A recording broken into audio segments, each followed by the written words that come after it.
নমস্কার, নিতাজ রান্নাঘরে আপনাদের সকলকে স্বাগত। আজ আমি যে রেসিপিটি নিয়ে এসেছি সেটি খুব কম উপকরণ দিয়ে খুব কম সময়ে আপনারা বানিয়ে ফেলতে পারবেন। লুচি পরোটার সাথেও এই তরকারিটি খুব ভালো লাগে খেতে। আমাদের বাঙালি বাড়িতে এটি খুবই হয়ে থাকে। আপনারা সকলেই হয়তো বাড়িতে বানান, কিন্তু আমি কিভাবে বানাই সেটাই আজ আমি আপনাদের দেখাবো। আর কত কম উপকরণ দিয়ে এটা বানানো যায় চলুন দেখে নিই।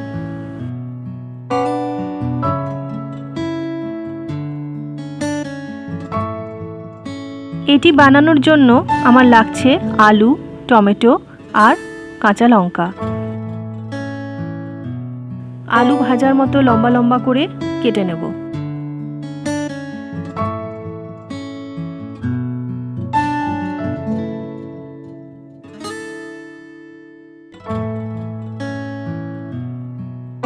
আলু কাটা হয়ে গেছে, দেখুন ঠিক এরকম লম্বা লম্বা আলু ভাজার মতো করে কেটে নিতে হবে।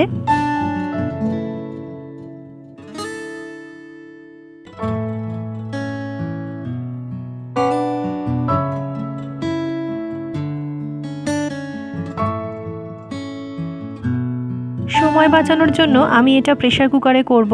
প্রেসার কুকারে আমি 2 টেবিল স্পুন সর্ষের তেল দিলাম। তেল গরম হয়ে গেলে কালো জিরে দিতে হবে। দেব 3টে চেরা কাঁচা লঙ্কা। এগুলো সামান্য ভাজা হলে এর মধ্যে দিয়ে দেব কেটে রাখা টমেটো। টমেটো তেলের সঙ্গে নাড়াচাড়া করার পর আমি এর মধ্যে দিয়ে দেব কেটে রাখা আলুগুলো।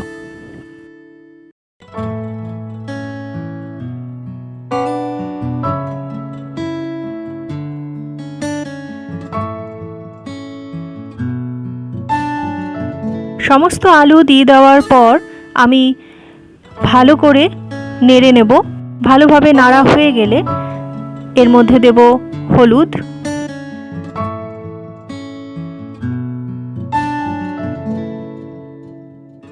হলুদ দেওয়ার পর আবার খানিকক্ষণ নাড়াচাড়া করতে হবে।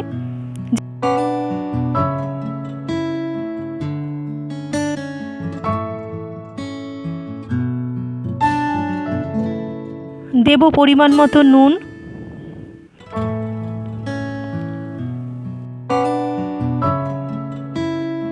আবার খানিকক্ষণ নাড়াচাড়া করতে হবে।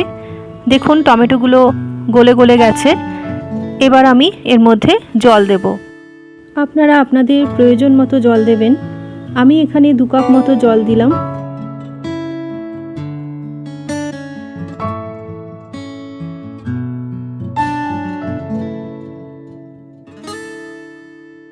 ঝোল ফুটে গেছে, এবার কুকারের ঢাকা দিয়ে 3টে সিটি দিয়ে নেব।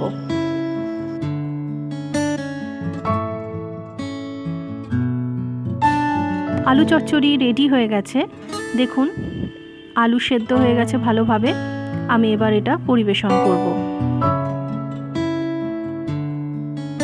খুব সাধারণ বাঙালি ঘরের একটি রান্না।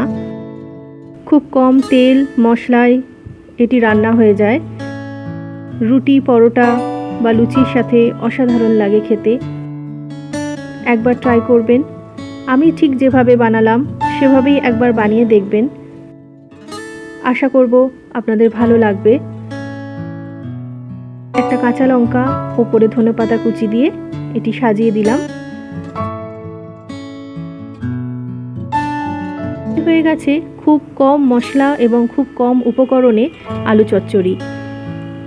আমার এই রেসিপিটি ভালো লাগলে আমার চ্যানেলটি সাবস্ক্রাইব করুন, লাইক করুন, শেয়ার করুন। ভালো থাকবেন।